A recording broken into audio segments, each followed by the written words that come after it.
In many ancient cultures of Mesoamerica and South America, the chocolate tree occupied a special place. It appears in the myths of the Maya about the creation of the world. The Aztecs used its seeds, cocoa beans, as money. These seeds were so cherished that people overcame long distances for them. An even more ancient Olmec civilization also highly appreciated the beans of this tree, and the word cocoa probably comes from the Olmec language, now unfortunately lost. The Maya called the plant, seeds, and the resulting product cocoa, and similar words are also known in other languages of Mesoamerica. Carl Linnaeus, a big fan of chocolate, gave the plant its current generic botanical name, Theobroma, which means food of the gods, and its original species name, cocoa. Cocoa is a very finicky plant and is not found in a natural environment outside the strip 20 degrees to the north and south of the equator. It requires shade, high temperature, and humidity. On modern plantations, it is planted as an undergrowth in the shade of rubber trees or bananas. The fruits grow directly on the trunk and large branches of the tree. This phenomenon is called cauliflory. Flowers are pollinated exclusively by midges, and it turns out they can be beneficial. Only a small percentage of flowers produce fruits, and a tree is considered fruitful if it bears about 30 fruits annually. The pulp inside the fruit that surrounds the seeds is sweet, but the seeds themselves are very bitter in their raw form. They need to be fermented, dried, roasted, and husked before obtaining cocoa for a drink. The origin of the tree is still debated. Its homeland is perhaps Amazonia, but it was domesticated in Mesoamerica. Another type of Theobroma, bicolor, is grown in the territory from southern Mexico to Brazil, where the product obtained from it is called pataxte and is used as a drink or as an additive to the more expensive cocoa beans. The indigenous peoples of the Americas used the juicy flesh or cooked a drink from crushed seeds, seasoning it with various spices, including chili pepper and vanilla. As befits a divine drink, it was used for solemn ceremonies. The Maya had a god named Cocoa, in whose honor annual festivities were arranged. Exquisite utensils for drinking chocolate have been preserved. These vessels, and possibly the cocoa fruits themselves, were placed in the tombs of noble individuals. Once, even a treasure was discovered, in which, given the hot and humid climate of Mesoamerica, real fruits seem to have been preserved, but they turned out to be carefully crafted clay replicas.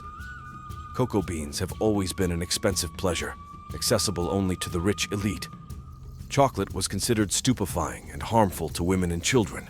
Cocoa beans do contain a complex set of alkaloids, including caffeine and theobromine, but today they are considered more stimulants than narcotic substances. During his third expedition to the New World, Columbus came across cocoa fruits in a captured canoe, but Europeans only tried the exotic drink after the Spaniards visited Mexico. They did not immediately take a liking to it, but soon learned to enhance its taste with vanilla and other spices. Later, sugar was added to it, resulting in the sweet drink that we enjoy today. Cocoa beans arrived in Spain in 1544, and by around 1585, chocolate had already become part of everyday life and ceased to be a novelty. Although, like in its homeland, it remained so expensive that only someone of royal blood could afford it, and higher nobility. Gradually, chocolate spread to Italy and other parts of Europe.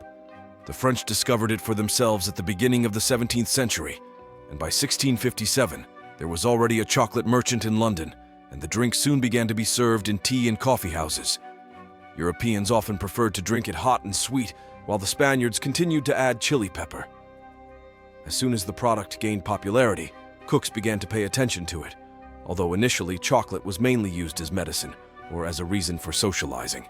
The growing demand for it in Europe led to the creation of new plantations on the Caribbean islands, including Trinidad and Jamaica.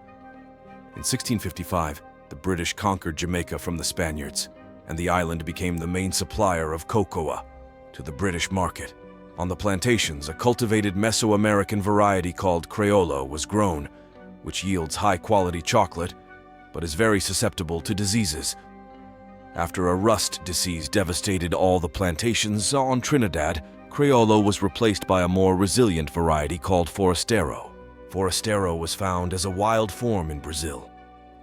Nowadays, Forastero accounts for about 80% of the world's total cocoa production, although efforts are being made to create hybrids that combine Forastero's endurance with the delicate taste of Criollo.